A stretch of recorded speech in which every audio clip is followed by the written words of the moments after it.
Hello and welcome to another episode of the show. I'm your host Reda, and today's guest is Luan Seba. Luan comes from Brazil. He used to live in the US where he managed and owned a CrossFit box. He's going to tell us about his journey of how was he able to develop and improve and make a good quality CrossFit box at the time of COVID, where we all know was a struggle for most of the businesses. However, he was able to make it flourish. He's going to give us tools and advices, especially to business owners and in particular gym owners, into how can they grow their businesses. Nowadays, Luan works as a business mentor where he gives advices and tools to other businesses into how can they grow their business. He's currently also a personal trainer at a CrossFit box here in the UAE that is called Vogue Fitness. And as most of the people know, if you live here in the UAE, that it's the best CrossFit box here in the region. He's gonna tell us how did CrossFit was a tool and how was he able to implement some of the philosophy of CrossFit into the business tools which he used to with his clients. This is an episode that you don't want to miss if you're someone who's planning to open a business, or if you're currently a business owner who is struggling, or maybe you want to improve your business. Luan is going to help us and give us tools and advices into how can you make that happen. I hope you enjoyed the episode. This is a really nice episode. Please leave your comments in the section below, and all the best. I see you later. All right, Luan, welcome to the podcast. And thank you so much for accepting the invite. I really do appreciate your time. Absolutely. So we're just going to have like a introduction on Luan. Who is Luan? Please tell us your backstory and introduce yourself to the audience. Okay. Luan Seba, it's my name. I have a background of fitness.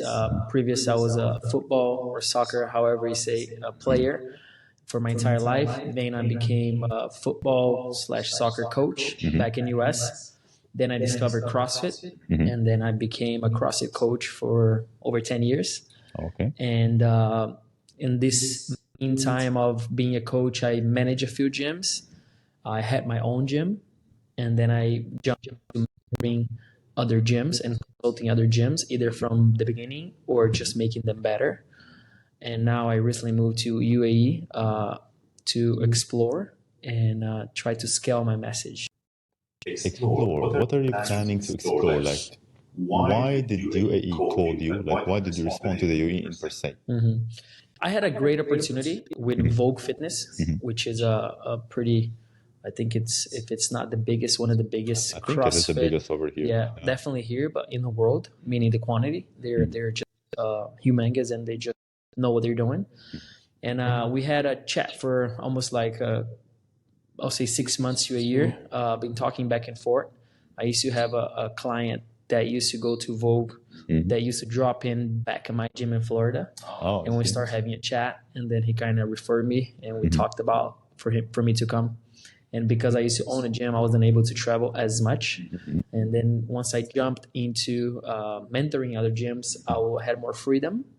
And then since I had the opportunity already, then I decided to give it a try. And for me, I mean, Middle East and UAE, it's one of the top one places in the world right now. Just people just don't know yet, I guess. Yeah. Some people don't know yet. And it's just, I gave it a try. That was the opportunity that I had available back in the time. And I decided to take a chance, and I don't regret at all. Because actually, like for us people who live over here, like one of our dreams, let's say, is to travel to the US and see the world. And it's funny enough to see that also people who are over there just want to come over here and explore. Like, it's somehow like no one is never satisfied with what they have. Yes, that's a point of view. Yeah, absolutely. I mean, I think the human itself, if you're in, because my family is Brazilian, so I actually spend a lot of time in Brazil as well. I think once you are, explore is anything outside your area. So obviously for UAE people, going to US might be explore, which it is. But in US, coming over here is definitely exploring. But if I grew up in Australia, going to China will be exploring. Yeah, would be like an exploring I guess. But again, US is US. It's the number one potential in the world and a lot of stuff. Yeah. It has its the bad side as well, but I would say the good side is it's way bigger. and it's the American dream, like they say. Yeah. There's a lot of good opportunities there, but I can tell being there for a long time and having a business and trying the American dream for a while, it's like UAE has its potential as well, and I believe that people here probably take for granted by being here how much opportunity and how much this place has to offer. Just because I feel like US, let's just speak about business, and specifically about business, is a jungle. Everybody's trying to make it, right? Yeah. Where I feel like in UAE, we still don't have that many population, and we still don't have that much Competition. and aggressiveness like of trying to make it. So I feel like if you take the opportunity of being in a place where you have a lot more access quicker, not that you don't have in US, but for you to talk to a podcast in US, there are probably 10 people in between you and the host. Yeah. So while here, it's a lot more doable, not because of the amount of the biggest of the podcast, the size of the podcast, but just because of the accessibility. True. So I think like the easiness of let's say the process is going to make a difference. Exactly. Quicker, I'll say quicker. Yeah. Like there's no much barriers between you, let's say, and the source in a sense would be. Now, something that crossed my mind is you were a business owner. Like you told me that you owned a gym and you managed a gym back then. Why did you shift to coming over here and working for someone, let's say, or working for a company? Is it like a good opportunity cost that you have compared to? Like, why losing a gym ownership and coming into work for someone else? That is a great question. Yeah. It's funny because when I used to do mentoring, I still do it, but when I had this client for mentoring, I was mentoring her gym. And she's like, Luan, I don't understand, with all the respect. Like, you own your gym, now you're mentoring other gyms, and now you're going to step yourself back working for another gym. Yeah. I just don't get it. And I was like, I also don't get it, but I feel like there was a bigger call in my heart. And I feel like for my dreams and the amount of energy that I have in my vision, I feel like the world, it's the size of the place that I need to be. And I felt like for me, it's not too much about the financial or having the American dream. I used to have, everything that I ever asked, I had it, right? So, and I was like, okay, why am I putting everything to the side to kind of explore that? I'll say, number one, for my profession, I've never worked for such a big company such as Vogue. I always work for smaller gyms and then group myself of my own. So number one would be very interesting to work in a gym that has HR, that has a cleaning department, that has it's a different type of the community events person. So it will be interesting to see how they operate on such a scale, how big you can get as a gym owner, right? So that number one. And number two, coming to the center of the world, I felt like you give me a lot more exposure to other areas. Because again, if you ask me, like, where do you see yourself in 5 years? I would like to be doing what I was doing in Florida, but in every single continent. So how can I scale that if I don't travel? Because like it's traveling opens your mind regardless if you go in a country next to you. Imagine coming to a completely different culture, to a completely different side of the world, 9-hour different time zone. So I think that's the most that I could have changed as a human. Maybe going to North Korea would be the top one, but like I believe UAE was the most different situation that I could have put myself into. Religion, culture, distance, everything, language. So I was like, okay, let me put myself on that because I believe I don't want to get comfortable, and I think that situation is gonna make me grow. Like that cliche, 1 step back to 2 step forward. True. So I felt like that step back in a sense, which I asked myself, believe me, for about 6 months in here, like, what am I doing here? Like, why am I doing this? Why am I working for someone? But it's only making me a bigger human, and I feel like I needed that. To not because of anything, just because now it's another check mark that I had, and the networking that I made in a year with that accessibility that we spoke, it opened so many doors for me to travel and do what I love, which is which we're gonna get into, but express my vision to a lot more people. I feel like here it gave me that opportunity quicker, and it put myself in we got to do it, you know? Yeah. Because if it's for me to get comfortable, I'll go back home and I'll just open a gym there. Stay over there. It's gonna Why be did I leave comfortable my and family? You know, yeah. like if it's not, so I'm always like, okay, if it's for you to get comfortable, go back home. You're missing your nephews, like you like growing up, you're missing your brother, sister, your family. So if you're missing them, there's a reason and a purpose. So make sure you work and do what you got to do instead of being like wild there. I was like, okay, my family's right here, everything's here, my friends, you know, like I was too. Yeah.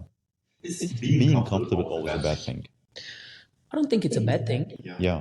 I think comfort zone is a bad thing. But being comfortable, I mean, we work for comfort. We work to get money so we can get comfort. You know, so everything's like comfort. It gives us peace. But I feel like in a profession, since I'm only 31, going to become 32 next week, but I consider myself very young.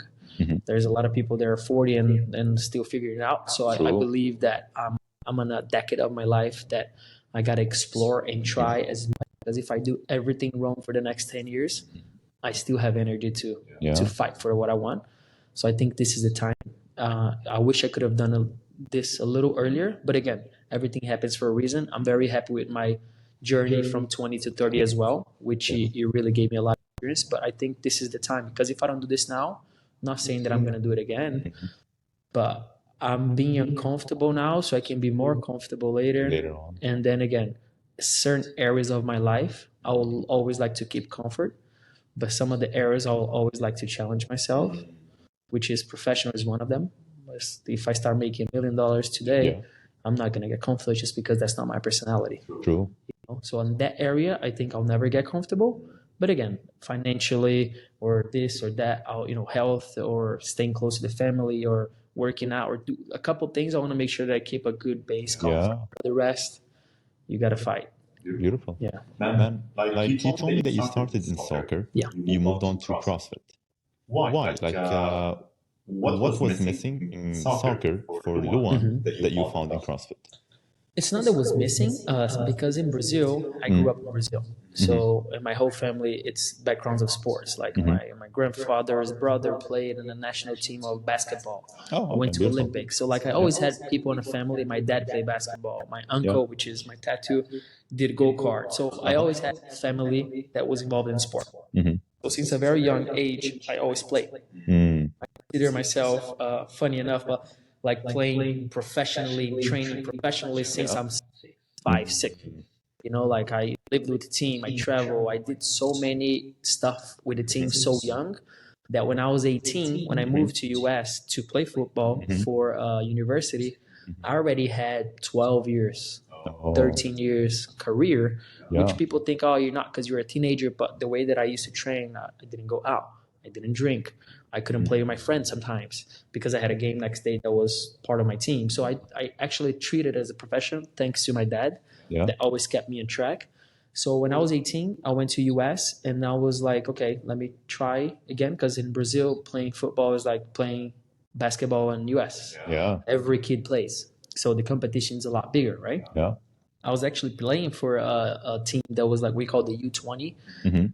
Right, trying to become professional. And I had a few opportunities that if I fought for a little bit more, I would become professional in Brazil. But again, I think part of me exploring it was already inside me without knowing. And always, as an 18-year-old kid, like, okay, I want to live the American, like, how can I be like those guys in the movies? So why not try?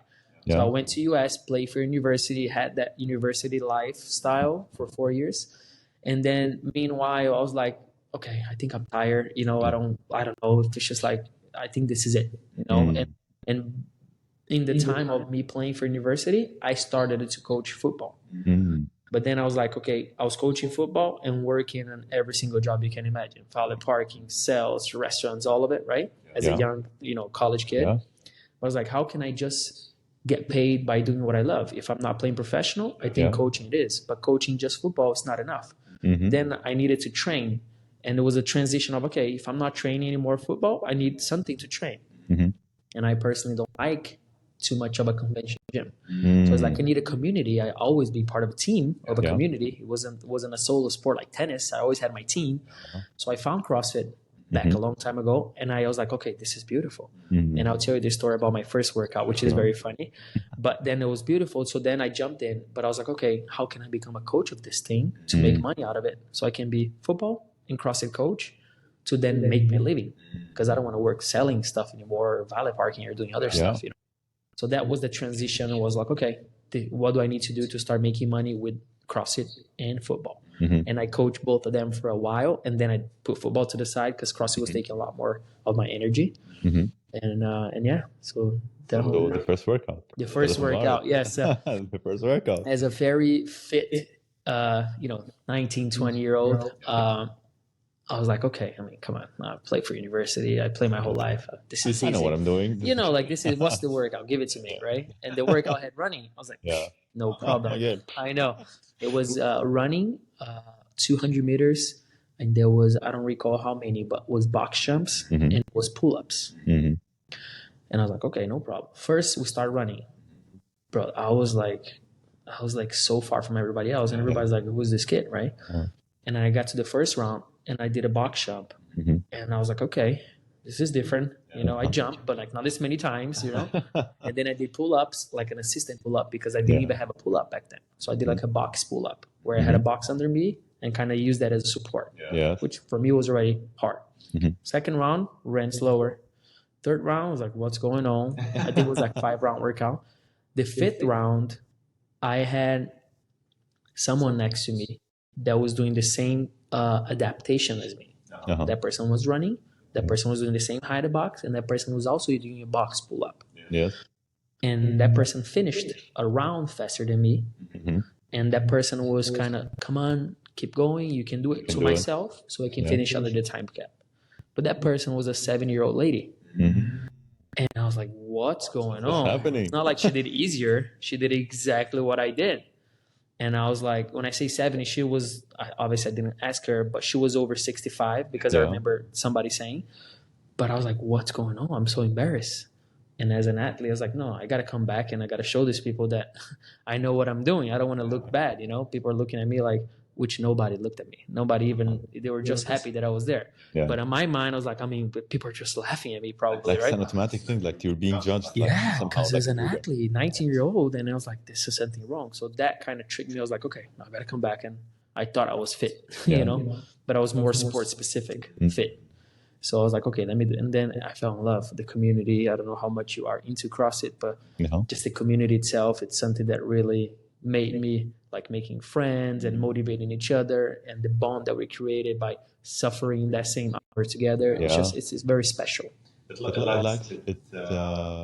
the bridges between the people. It's like puts everyone in the same boat somehow. Yes. Like beautiful. And it's like one thing that you just said that makes a lot of sense, and one thing that I've done back home that it's one of my goals here is to start implementing the CrossFit methodology. Because when you say CrossFit, what is CrossFit? CrossFit is it's functional movements perform at high intensity.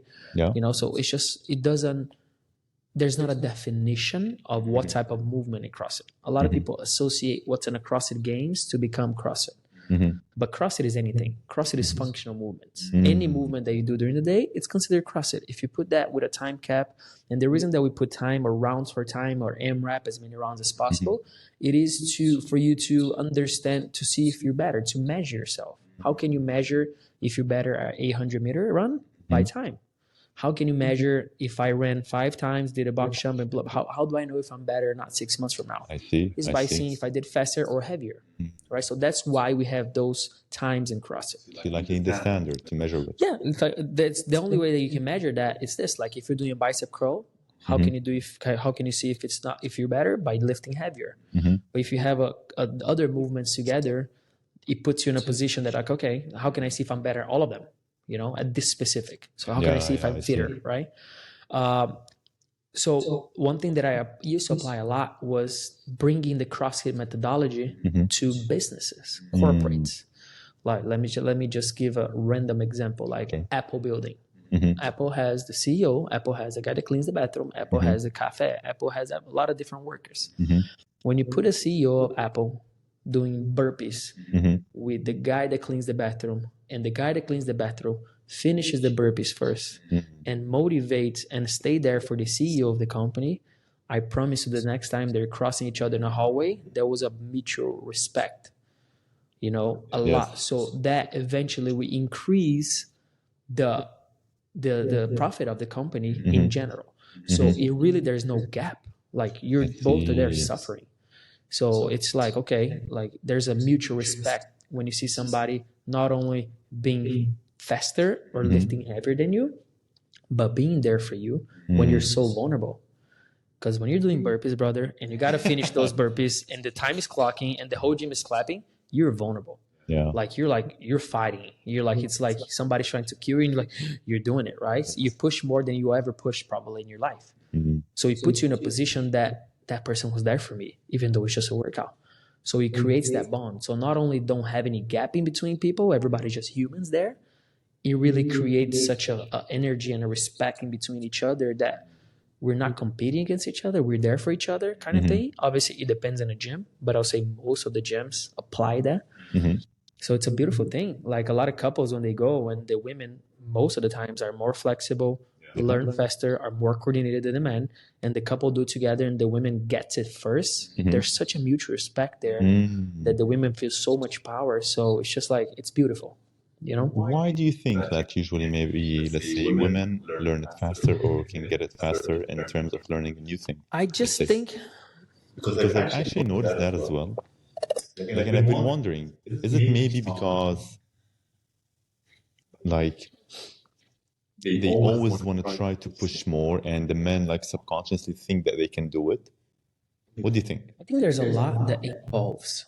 I think number one, overall, being very general in my answer, which I'm going to go a little deeper, I just think women are smarter. I just think women are just, I don't know, I think they just get it on everything, right? They say the women is the brain of the relationship. Like they, if a man is going to do business that they don't, not sure, the women already have the answer probably. Even though she doesn't know about the business, just the energy, like women are just a better package, I'll say, right?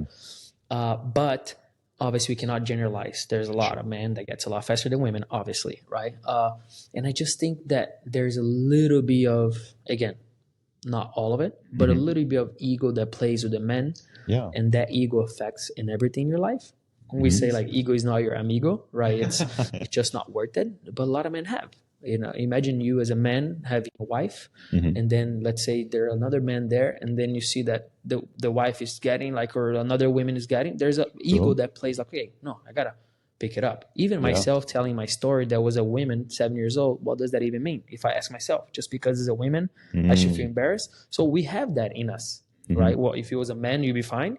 Like we'd accept it more. Exactly, which is not true. But I'm just giving like all the men, not all, but most of them have that. So I think that blocks them of, it plays a big role of like, okay, just chill, relax. What you forget, you get. Don't have that pressure on yourself. And I just think the women, I don't know. It's usually, I don't want to say that usually a gym or a CrossFit box, it's not the natural habitat of a woman, which I don't want to say that because nowadays there's so many of women working out. Always has been, but I feel more and more and more, they feel more comfortable with it. So it's just like, I think they get in there very insecure when they first got it. But at the end of the day, they don't have that pressure of, I got to know how to do it. So it's just like, okay, no, and women can do five things at the same time. Maybe like taking the pressure off. Like that helps in everything, I think. In every situation. And women, like I said, can do 5 things at the same time. It's just a better, a better package than us. I always say, Yeah, awesome. Like, so now you got to a point in your life where you finished from playing football, teaching football as a coach, then you moved to CrossFit. How did you get to, let's say, opening your gym, like the business-wise? And did I miss anything in between? Or did you jump from coaching CrossFit to opening your gym? That's a great point. So as soon as I was managing a gym for a long time, I had, what's the next step? Like either I own this gym that I'm on or part owner, or how can I have a bigger voice, or how can I do what I want to do? And I'm very creative. I like decoration. I like to create stuff. Like I like to put my taste on everything. Like I used to have a slogan as a teenager: how can I make it? I can make anything cool. Okay. You give me a cup, I'll make that cup cool. You give me that couch, I'll make that couch cool. Just my mind works. So how can I make this place that I'm in cooler and better, right? And the guy was like, okay, Luan, I understand, but this is my gym. You know, if you want to be here, you already reached the top that you got to do. I was like, okay, fine, no problem.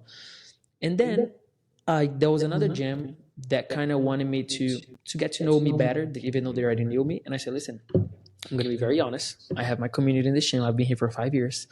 I can be here for 10. I'm very comfortable here. If you want me to go to your gym, I need a piece of it. Or let me work for you for 6 months, and then you see if you like me, and then give me the opportunity to own a little bit or the whole thing, because or I'm going to have to open my own. I'm not going to change this to this to be the same position. Why? Right? Yeah. And then they're like, okay, come work with us, and then we see how it goes. I was like, perfect. We sign a contract. We're good. I was like, okay, let me work for them, and then I'll make the offer. And then in this meantime, there was another gym that I used to go to train a long time ago, but I knew some people there. That this coach back in the days when I used to train there, she used to be my friend. I used to be a friend of her and her husband, and we're just good friends. We kept in touch, and she called me.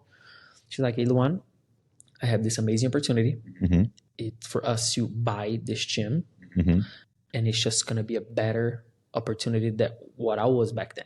The opportunity that I had was great, but this one was a lot better opportunity.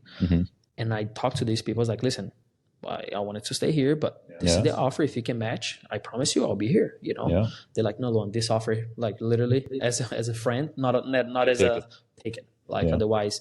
So then we both bought the gym right around the COVID, a little before there, where it wasn't that good.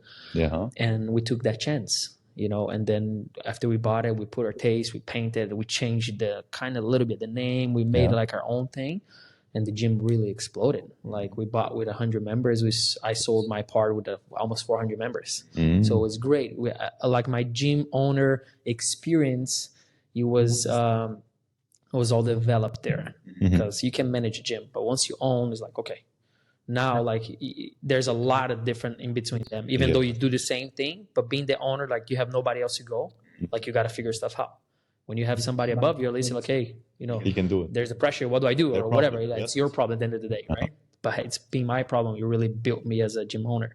And then I, since day one, treated my gym as a business.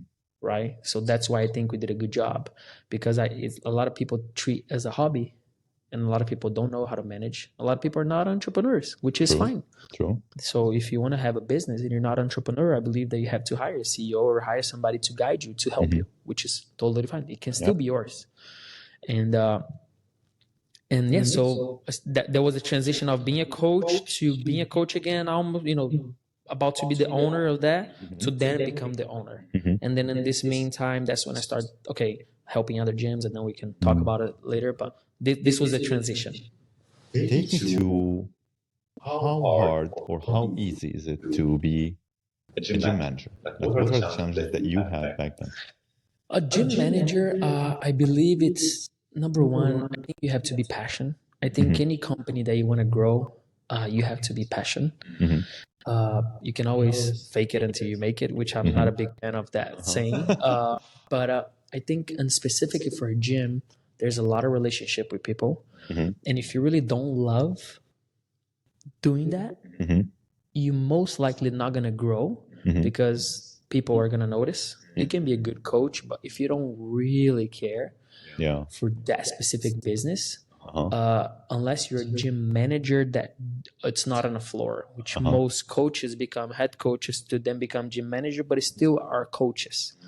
But you can also have a business and hire a gym manager that has nothing to do with fitness, which I don't recommend, but can also be a great manager, because managing involves managing a business. I don't have to be a barber to manage a barbershop. You know, so it's just like, but I believe having that sensibility of being a coach and understanding, it makes a huge difference. So I wouldn't recommend any gym unless you're hiring a manager from Red Bull that has tons of experience. Then obviously you can always learn from it. But I'll say anybody that becomes a manager should go through every single position: opening the gym, closing the gym, being a shadow coach, being a coach, being an assistant coach, being a head coach, to then eventually become a manager, because then you've been through all of it. And I think in any type of business, it's good to kind of go through every single position. Yes. But again, knowing how to deal with people in every single aspect of your gym, will make you a lot better gym manager. I'm sorry. Because then you understand when the coaches complain about something, or when the member complains, you understand it because you've been there. Yeah. And it's very sensitive, like talking to members and talking to clients. That's their best hour of the day. That might be the only hour that they have fun in their day. So look at the responsibility that we have. But if you're a gym manager and you only care about numbers and care about the gym being okay, you're not gonna look into, okay, maybe Rob is having a day. How about I talk to Rob? You know what I'm saying? So that's a little bit more delicate there. So I'll say go through every single position, love what you do, and always ask for that. Because a lot of the times the owners are waiting for you to ask. A lot of the times the owner's like, okay, the position is yours, but if you don't voice it, it's not going to be yours. So go through every position, ask, say, listen, I want to be there. I'm here, but I want to be there. Yeah. Just so you know, I'm going to do everything I can. Every opportunity that you have for me to grow in your company, I want to be that person. So when you voice it and show love and do the actual work, it's going to be the best time of your life. Beautiful. Man, like one of the things that I usually think about in owning a gym is it really that profitable of a business, or does it have, let's say, intangible sense of satisfaction? Because when at a point in time, I also wanted to open a gym, and I did the math, and I was like, is it really that good of an idea for me to open, let's say, a gym competing with giants who have, like, let's say, bigger capacity to lose more money? And I found out that maybe at this point in time, it's not feasible. So how can you make a gym profitable, in a sense? And is it only the membership what generates the revenue? That's a great question. Yeah. So I feel like one of the main reasons that I decided to start doing mentoring for the gyms was because I found there was a big gap. And I'm going to explain why. Sure. Nowadays, a gym owner, it's either a coach that loves coaching, that saved a little bit of money and opened their gym. That most likely that person is opening the gym still, and still the owner, and answer calls and do it all kind of thing. Or you have somebody with money, somebody that want to open a business, and they feel like gym it is, and they open that, but they don't have that sensibility that we just talked about. There's a big gap in between, where we need to teach this gym owner how to delegate, how to treat this as a business, and how to organize better your company, not your hobby. And there's also this way where either you teach that to the gym owner that don't have that sensibility, or you need to hire somebody to then transfer that to the clientele. So those are the two scenarios that I see in the fitness industry today. Either you have a lot of money, open franchises, and just want to see the money, but how can you touch the community if you don't know about the community? Or if you're still opening your gym and you own the gym, something wrong. You need to delegate that, right? So number one thing is, I believe that you but it'll be ideal to be into the fitness lifestyle, and ideally be into the fitness industry as a working at some point to develop that sensibility, but also have that vision of an entrepreneur, or hire someone like me, or hire any other company or a CEO or somebody that can give you that eye of, hold on, this is a company. How come you don't have HR? How come you answer the phone? How come, like, we got to organize and structure your business in the middle. It is profitable. Is it profitable? It is profitable like any other business. If you open an ice cream shop, it can be profitable. True. Anything that you open can be profitable. Now, there are other source of incomes that you got to put into your business, right?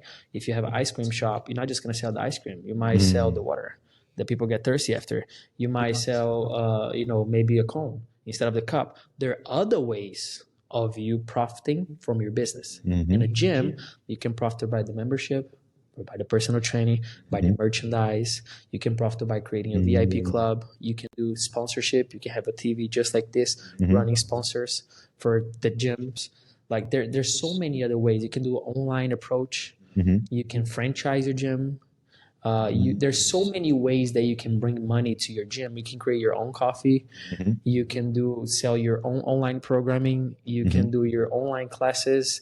You can do seminars. You can do workshops. You can host a month of another coach that wants to coach at your gym from abroad. Like there's so many stuff that you can apply to your gym to then bring the money to then make it profitable. And you always got to find a way to, okay, if your average member pays 200, just put dollars, right? Sure. $200 a month for your gym. There are two ways. Either you bring more people that pay 200 or you make that person pay 400. And how do you do that? By increasing the ticket value from your clients. Yeah. Right. So you got to decide which business you want. Do you want to have a 150, 200 member gym, or do you want to have 1,000 member gym? You can choose, which both are profitable. You just got to make sure you're ready for whatever scenario you have. Yeah. Because you can always have a 200 people gym, keep the quality, and replicate that. Or how can I make those 200 people pay double of what they pay? Maybe offering more stuff. Maybe create a VIP club. Maybe doing a business meeting every Saturday that people can exchange phone numbers instead of just fitness. There's so much that you can apply to your gym that can bring that ticket value that the member might spend another $200 without even seeing, because they will. It's all about the value that you give to the product. Some people pay $1,000 in a coffee machine. Yeah. Some people pay $1,000 in alcohol. Some people pay $1,000 in personal trainer. Some people pay $1,000 in trips. Some people pay $1,000 in candies. Yeah. Like it's just your priority. And you just got to look for that client that's willing to spend to have a better quality of life. Because you also don't want that client that's always going to put the price first. Because then you have an issue. And eventually when you create a community, the client that doesn't fit there won't be there. So you just got to develop the culture of your place to then attract the people. Because there are people there. And the fitness industry is the only industry that never goes down. Yes. Fitness and hotels like this is, and food. It's like a consumable, as they say, like it's a consumable thing. Especially after COVID. Yeah. Everybody, how many people, because they were not doing anything that, or families that were not doing anything, like it was a wake up call for everybody. Yeah. So I think a lot of people are like, oh, COVID, everything's closing. You look as an opportunity. Okay, now everybody needs to work out. How can we help people at home? Let's create an online class. There's so much that you can do. You just have to have that mind, or have a team that help you. Man, that you just opened my mind to like million possibility. It's beautiful. Imagine a little corner like this to rent for podcasts. Yeah. If you had a gym right here in Rim Island that had a little corner this that would charge you 100 dirhams a week to do a podcast, wouldn't you pay to have a nice studio? Yeah. And how big is this corner? So you just gotta open your mind. You just gotta think a little bit outside the box. Beautiful, man. Like now you get to a point where you, let's say, owned the gym and started managing the gym. What next? What came next in your life? After owning the gym, I was mentoring other gyms. So and I already had in my mind that I wanted. How did you get to the mentoring? Like, how were you able to prove yourself as a mentor for other gyms, for example? In a sense. First, by what I did to my gym, I kind of exposed myself. If the gym is doing well, like since I'm the person, me and my partner were behind, we're part of it, the growth, right? And I literally received a call from another gym saying, hey, I want you to come and mentor me and help me in my gym. I'll pay whatever, how much it is. I've seen what you've done. I know who you are. And that's it. Like, just tell me. It was literally straight to that. And I was like, I turned off the phone. I was like, okay. So then I created I had someone helping me create like a Canva document in an hour and resend it to that person. I'd be like, okay, this is what I do. Put the price, kind of did a quick research. And I was like, okay, what do I do? Didn't even have a plan. I was like, okay, so I'm just going to do what I did. Yeah. Now I have my own pillars. There's an order of process. Each gym needs, it's suffering in one specific pillar. There's a lot more happening now that I'm able to approach in a different way. But my first one was like receiving that call, resending. The person said, okay, I'll see you Monday. And I was like, all right. Yeah. And what I was able to do in 3 months with that gym, really, I was like, okay, this is what I want to do. Yeah. I'm able to transfer what I know to this one human which owns this gym, so that person can transfer to another 200. Imagine if I do that to 10, then it's 2,000 people. Yeah.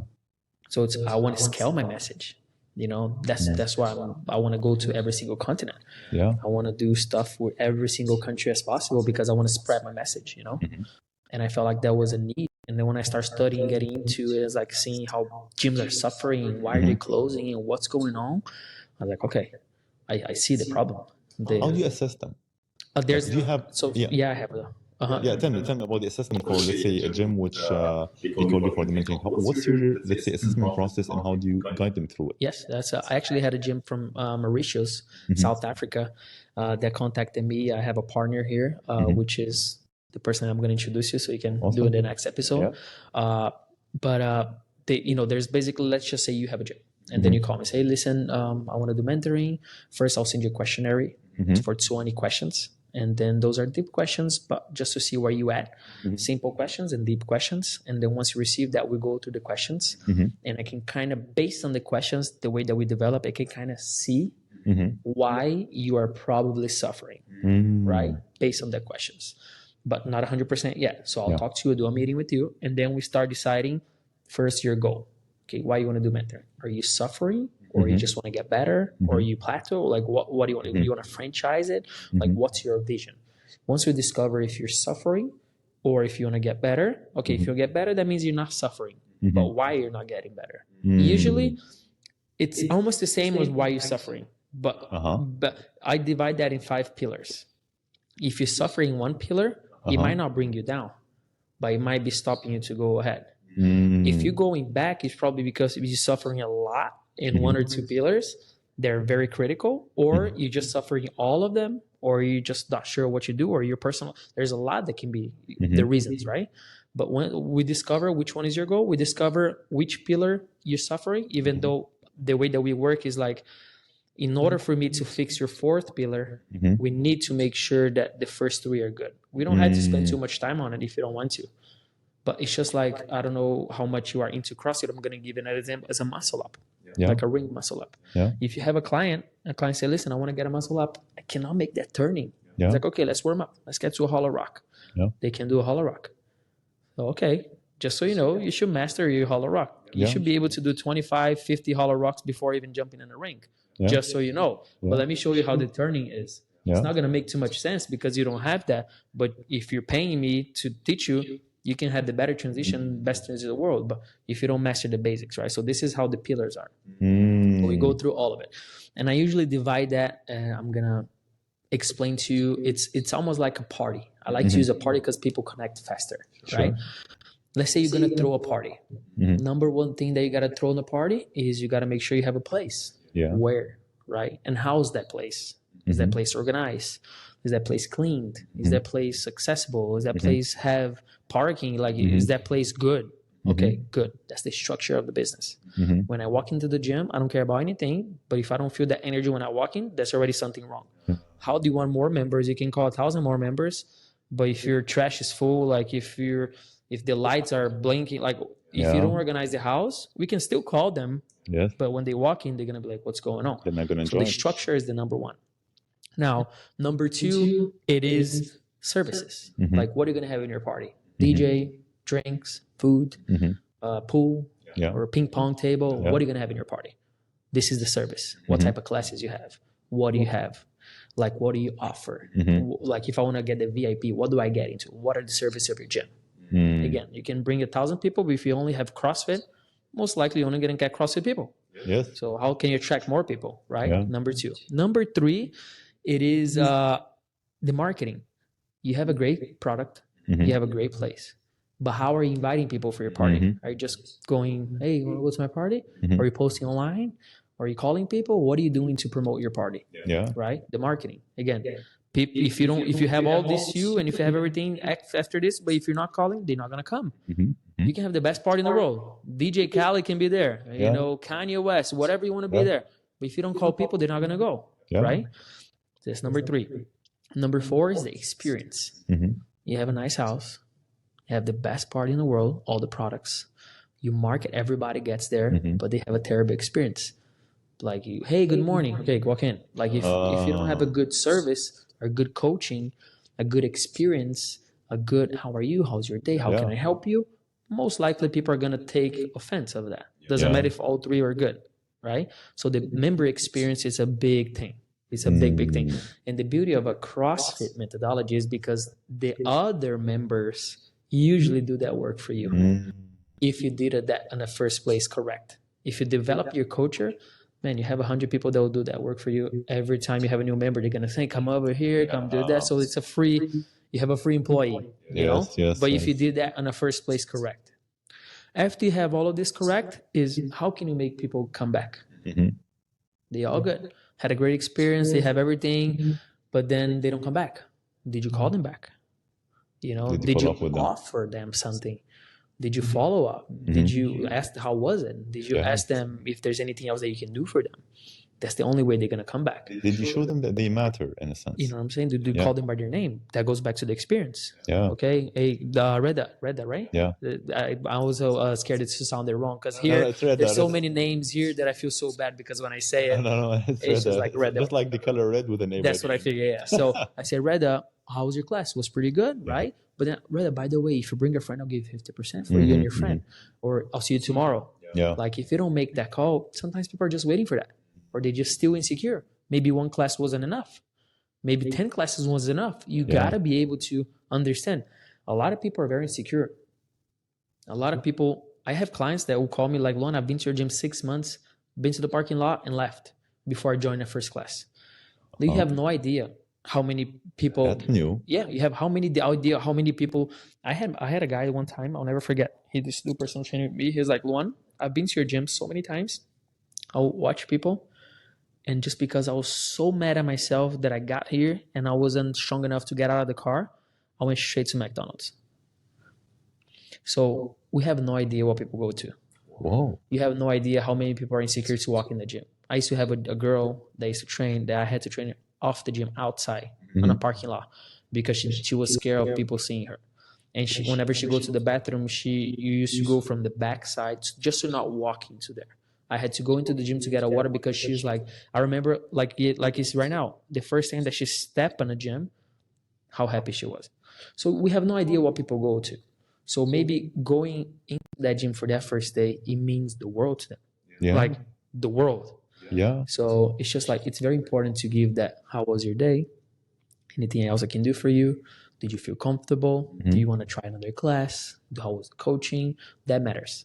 Right? That goes back to the experience. I'll see you tomorrow. Or what time you want to come? I want to make sure I'm here, even though if I'm not coaching, because I want to see your progress. Yeah. You have to show that, right? In order for them to come back. So those are the pillars. So as you see, all of them matter.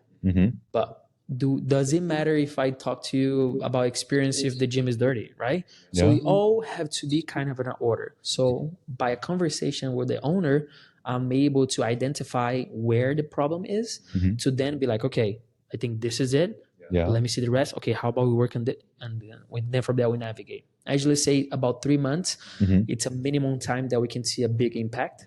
Unless the gym is a whole mess, then it might need more time. But 3 months is like, okay, it's like fitness. You work out with me 3 months, you eat right, you sleep well, things are going to change. Progress, huh? But again, you still have a lot. This is just the beginning, right? Yeah. So I do have the 3 month, which is kind of okay, let's do it together. And I'll teach you how to do it. Because again, I won't do it. I'll make sure you do it because it's your gym. Right. And then after that, I had clients that I stay monthly with them just to kind of accountability, to make sure they're doing okay, visited the gym a few times or maybe on a call. So I think that follow up and that maybe contract where we stay in touch for a longer time is also good. Yeah. I feel like I tell people it's like a therapist. You go to the therapist not because you are with the issue sometimes. You go to the therapist so you don't have issue. Yes, like a preventative measure in a sense. So if you have that as an example with mentoring for gym, or if you have someone to be accountable for, then you guarantee your success. The problem is when you become a gym owner or a business owner, most people don't have anybody above them. So then they don't have anybody to be accountable. How are they going to know if they're getting better or worse? Yeah. Because they're the top of the business. What are you going to do? Or you have a therapist that might tell you how your emotions are, but how about the business? Like who's telling you, hey, or if you don't go to business, like in US, there's a bunch of business groups that you go with them once a week just to kind of as a group talk together. Like there are other ways to be accountable for. But again, I always have somebody that I ask for in my financials and my spiritual and my physical and my, I'm like a mentor, like someone to like a guidance somehow. Like I'm a coach for so long. I don't need a coach, but I always like to ask or train with a coach or be around coaches. Why? Even if I train that coach to become a coach, Yeah. he has coach's eye, so he might be seeing what I'm not seeing. Yeah. So it's always good to have that understanding. So that's why I tell people, it's to prevent, like you said. Beautiful, man. Like when you just presented to me like the pillars and the things that you need to consider when they say you need to evaluate a gym. Like none of them, from my point of view, were like, let's say, finance related things. Like in a sense, it's more of a effort or like things which you can do, things which you can achieve, even though you don't have, let's say, a big capital. So it's not always that you need to have a big capital to have the great business, in a sense. The first question is, why do you want to have a gym? Yeah. Just if you have the right why, it will come. If you chase the money runs away. And anything. That's my philosophy. Obviously, not going to be spending money just because, right? Money when you make money, it's one of the answers that to show you that you're doing good. But that's not just it. But it's very important as well, right? But I believe that in this type of business, if you do all this correct, we're dealing with people's emotions, which the money will come. Because if you focus on, and I tell everybody, the best marketing you can have is with your own clients. A lot of people, put so much effort and so much energy in trying to get other clients that they forget about their clients. There's a lot of business model that they don't care about their clients because they know they have new clients coming in. Yeah. That's now how I see this type of business.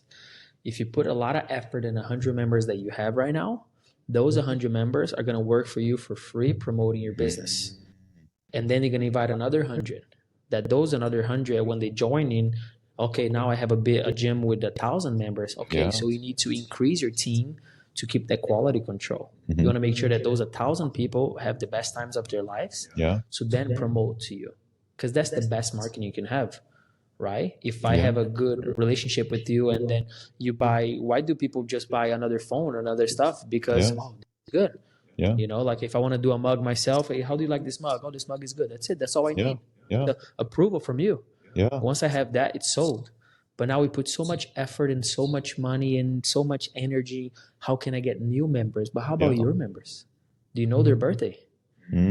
Or if you don't know, there's AI nowadays. Come on, you can have a system to know all of these little details. Do you know their name?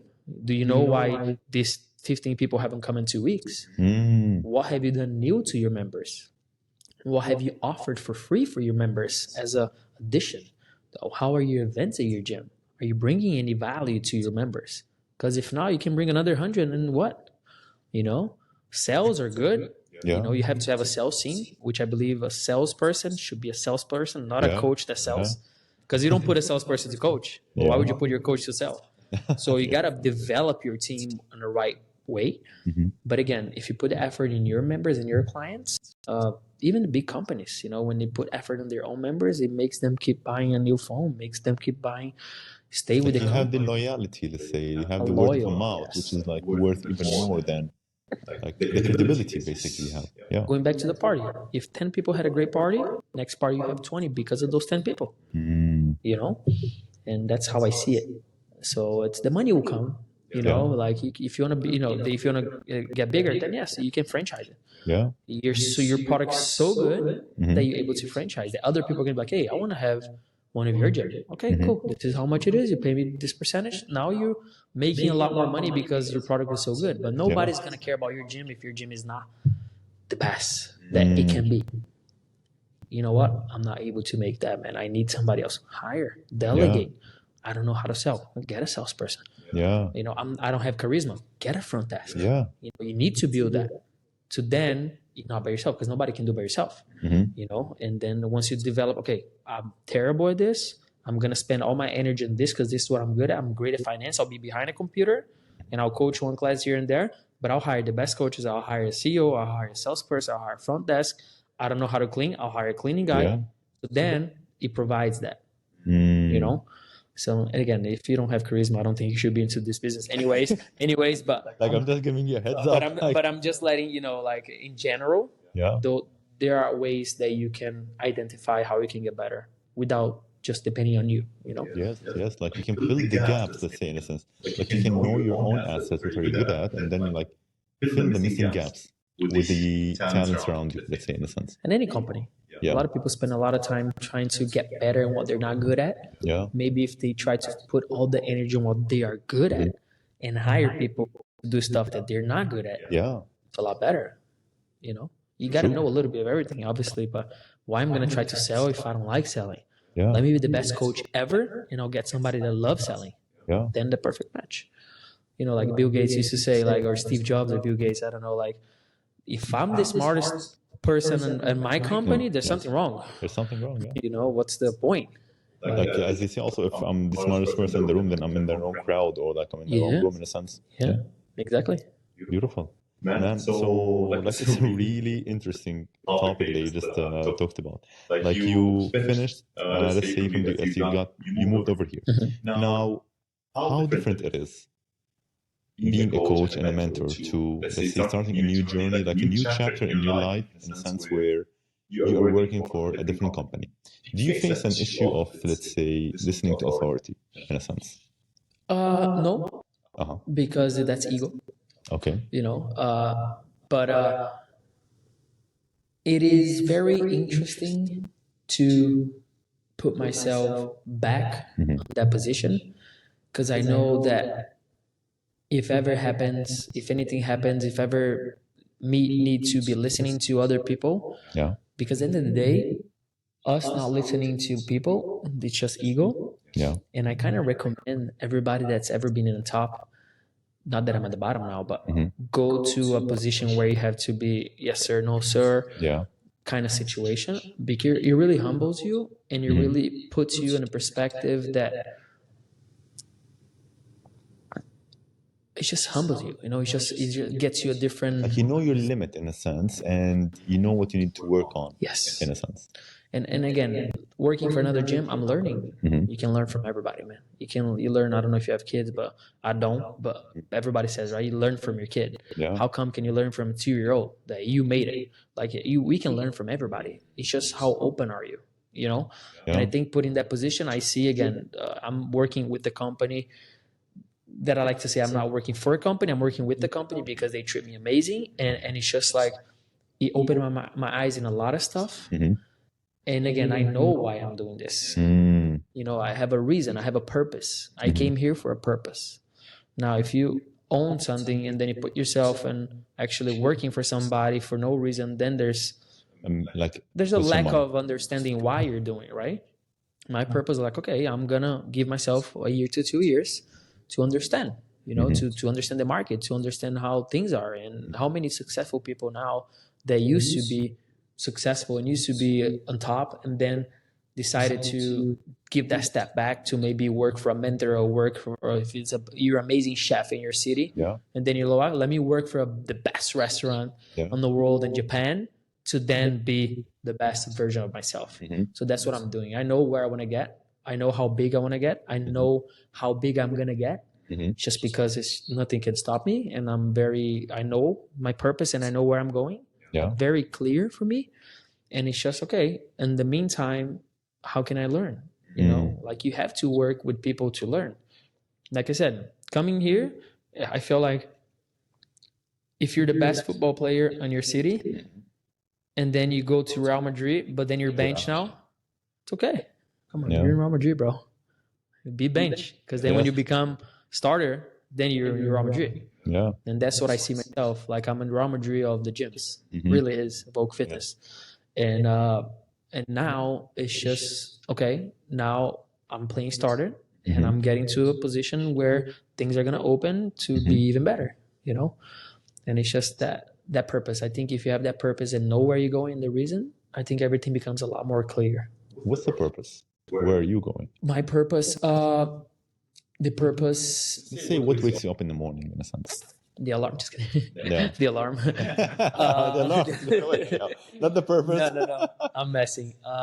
No, what wakes me up is just, I have I have an issue where if I don't do what I love, Mhm.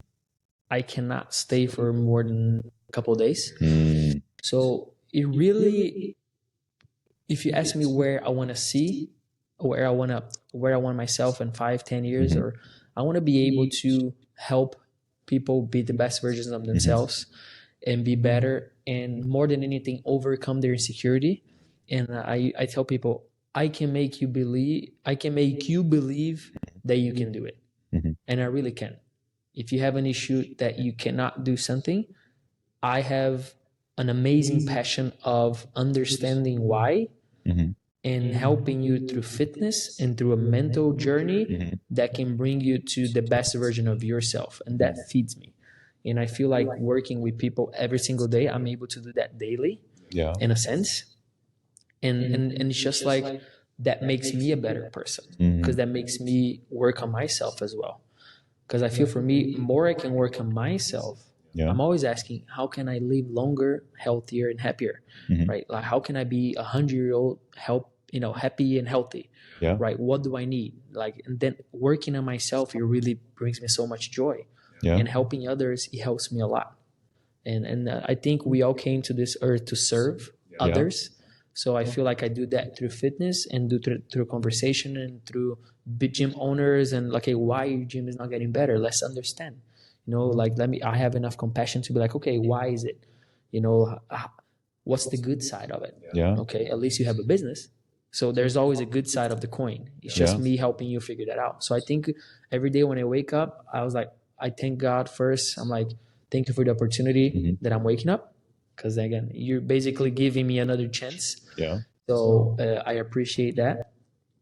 How many lives can I impact today? How many Mhm. people can I make them Bet. smile Yeah. and better today and whatever they're going through? Yeah. And I feel like what I do is the best way.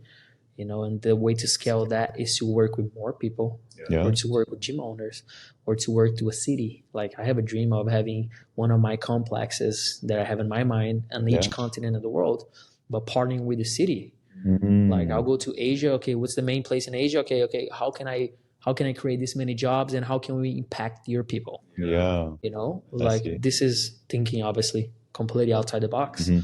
but how can I do that? So I started doing with a member, Yeah. to then doing a manager, to then dealing with the gym owner, Yeah. to then I want to deal with the city, to then I want to deal with the continent, with the country, to like, I want to be able to go to the president of a country. It's like, okay, what's the project that you have for your country Yeah. in the next five How can I years? impact How it? can I impact it? Mentally, physically, spiritually, financially, Yeah. I'm here. And that's the goal. Beautiful. Yeah. Man, like I'm amazed. Like it's beautiful actually. Luan, is there any project that you're currently working on for the future? Like what's your plan for the future? So again, one of the big purposes the big reasons that I came to UAE, that could have been any other country, but I think UAE was the place for me right now, is to travel more. Mhm. So I'm partnering with a couple other dream chasers, Uh-huh. where we're building this nice retreat Mhm. that calls Somewhere. Somewhere. Somewhere. What is it? What is That's the somewhere? name of the retreat. That's the name of the company. I'm intrigued actually by the name. I know, it's Somewhere. So basically, we're building exactly that philosophy that I just told you, which is movement, mental, kind, emotions. We're building all this program Mhm. into a week. Mm. And we're trying to bring as many people as we can to different places, Mhm. because traveling, it puts you, because also one of the things that make you a better person is your environment. Mhm. Right there, you are the reflection of the 5 people that you hang out with, Very true. right? So if you're in the right environment, it puts you in a different mindset, it puts you in a different frequency. Mhm. So I think being able to get a group of people that want to get better mentally, physically, emotionally, put them together, take them out of their comfort zone Yeah. place and move them to a different location, it puts them in alert for everything without knowing, because that's not their comfort zone. Yeah. So it challenges them. Plus all the activities that we're doing it, Mhm. me and my team, Mhm. we're going to be able to transfer that. So we're doing a retreat in Bali Mhm. from April 12th to April 19th. April 12th to 19th. Yes. Note that because I might be there. Okay, tell me more Perfect. about it. Yes, you'll be the perfect opportunity, a jump start for people, or just I would say like a gasoline for people to keep doing it, because you really put you in a mindset that will give you energy to keep fighting for your dreams, regardless of what it is, or maybe just making you ask the question to yourself, okay, what do I want? What's my purpose? Right? We want to make sure that every single activity that we do, physically, mentally, every talk that we have, every dinner that we have, every workout that we have, every breath work, every stretching, anything that we do, you have a purpose to then trigger you in certain situations to put you on that frequency. So then when you're out of that, you're like, okay, this is what I needed, and this is the goal. So somewhere the Bali is going to be our first one. I see ourselves doing this a lot more. Hopefully, become a big company to help hotels, universities, and the bigger places. But April 12th to April 19th, we have, correct me if I'm wrong, Daria is our head manager of the numbers, but I believe we have from 12 to 15 spots, which are over halfway already. So I believe we have four or five more spots, and it's going to be amazing, man. It's going to be a group of people that really know what they're doing, and we're able to transfer that to everybody that's part of it. Beautiful, man. That's amazing. I'm actually amazed by what you just told me, and it's an amazing conversation, actually. I just have a question. So the somewhere retreat, is it only about, let's say, training, or is it mentoring people, guiding them in a sense? Like what should people expect in a sense? Like I said, it's a mental, emotional, and physical opportunity for you to get in touch with yourself, where we're gonna have physical activities, because I believe that's a big part of you putting yourself on the right frequency. We are gonna have different drills and situations where we're gonna have a lot of deep questions where you're gonna be like, okay, I need to be able to answer that, and we're gonna be able to get yourself in touch with the nature, which also it's a big fuel for our life that sometimes we forget being in the city. So it's just going to be the perfect scenario for you to be like, maybe a workout that you do on a Tuesday night. Be like, oh my God, we have a special workout where we're going to challenge each person to see how far they can get, which I'm not going to tell you what it is because I'll like you to be there.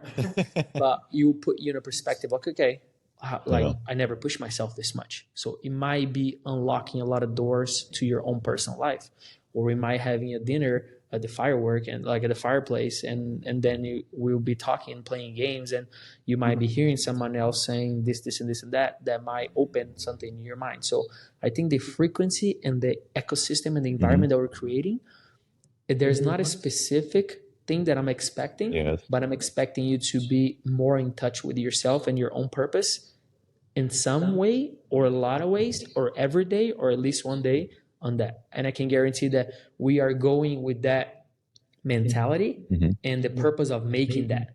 So I believe that even if you did not know what we're doing and put a group of people in the middle of nature in Bali, that will happen already. Now imagine doing everything with a purpose, how impactful that can be. Like just being open to the opportunity of let's say finding yourself is going to make a difference. And even if you get there with your mind closed, I just want to get here because I want to get out of my routine. Believe me, at one point you're gonna be like, "Oh my God," So we will get to you, So it's all positive stuff, And we want to create a community that after that retreat, we're gonna be doing something every month. We're gonna create a community that, regardless of each trip that we do, we're gonna be able to stay in touch with people. To if they cannot travel every time, we're gonna have stuff happening every month. So we're gonna create a community. Humans need a community. We all need to feel that we're being part of something, regardless of what it is, that drives the human. We're social creatures. Absolutely. Beautiful. This has been a wonderful conversation. I want to thank you again for coming in for the show. It's been a pleasure. Is there anything that you want to share before we close the episode? Anything on your mind which you want to share, which I might have missed? No, I think we touched everything. We touched project. Man, I just appreciate your time, the invite. I believe and I hope that this is just the first of many. Sure. And I would love to see you again in the future, definitely. Absolutely. Thank you so much, man. Thank you so much, brother. Thank you. Have an amazing day. You too.